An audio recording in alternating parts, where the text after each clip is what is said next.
Hey everybody, grab your torch and huddle close. It's time for some spooky stories.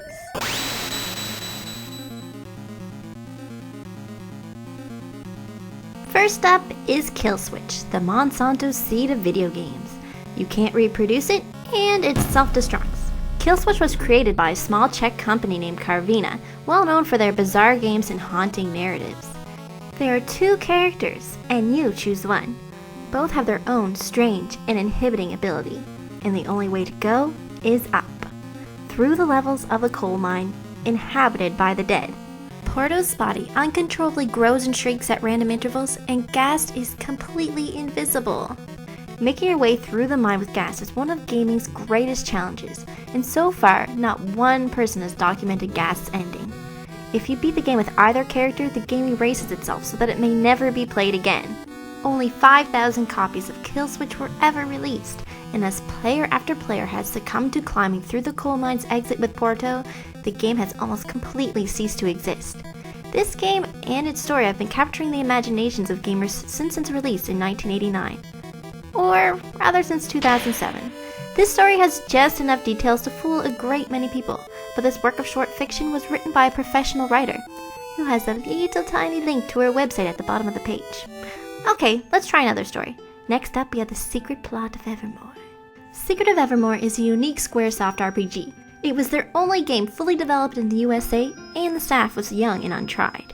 The game's story, led by a 22-year-old writer named Ed Can, was dark and sinister. After working on Secret of Evermore, he gained a cult following with his disturbing short story, The Noise That Comes From Inside Children. Okay, that could be a freaky name, but seriously, lots of pretty harmless noises come from inside children. But he was never credited for his work on Secret of Evermore. Shortly before the game's release, the game story was completely reimagined, and Ed Can was quietly dismissed. The story he had written was far too unsettling for the Super Nintendo platform.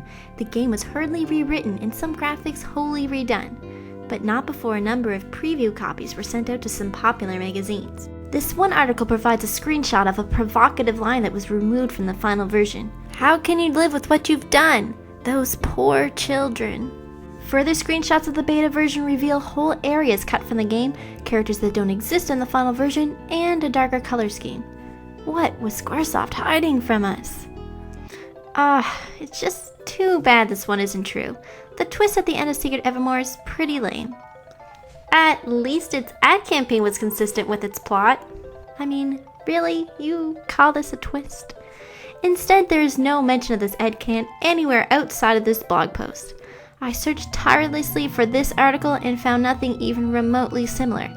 Actually, every magazine I could find had the even numbers on the opposite page. Yeah, it could have been its volume number, but I still couldn't find it. Secret of Evermore is just a goofy game with some creepy concept art, and someone decided to write a story about it. Oh, but the stuff about the beta version looking different is true. But that happens in a lot of games. The end. Hello, and here I am invading the end of the video.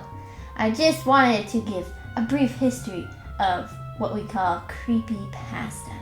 And those stories I just told you, they're Creepypasta. So Creepypasta is basically creepy short fiction. Originated from the internet and has been shared, and some people mistaken them for true. And it provides video games with a lush history of urban legends. So I thought it would be fun to cover a few for you. So I myself have never heard of Creepypasta. I don't know if you guys have, but I guess it's not something I've ever really stumbled across. Never really looked up creepy stories related to video games. So this was fun for me to learn and read. There's a lot more. I'll tell you about some more after I tell you about where the term creepypasta came from. So, creepypasta came from the term copypasta, which is a portmanteau of copy and paste. And yet another term I was not cool enough to have known before learning about creepypasta.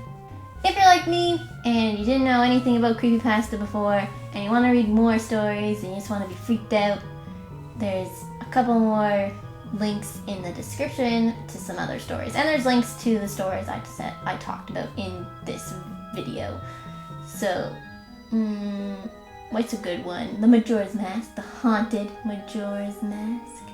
That's a good one. It's long, so if you want to sit down for a long story and, be creeped out in front of your computer for a little while, that's a good one to read. And there's a couple of Pokemon ones that, almost seem a little believable.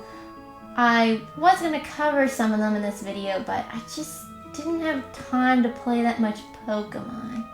So there's a good one is Lavender Town Syndrome. It's about creepy music that killed kids. It's kind of fun, but no one actually died. Okay, well, that's it. Thanks for watching and happy gaming.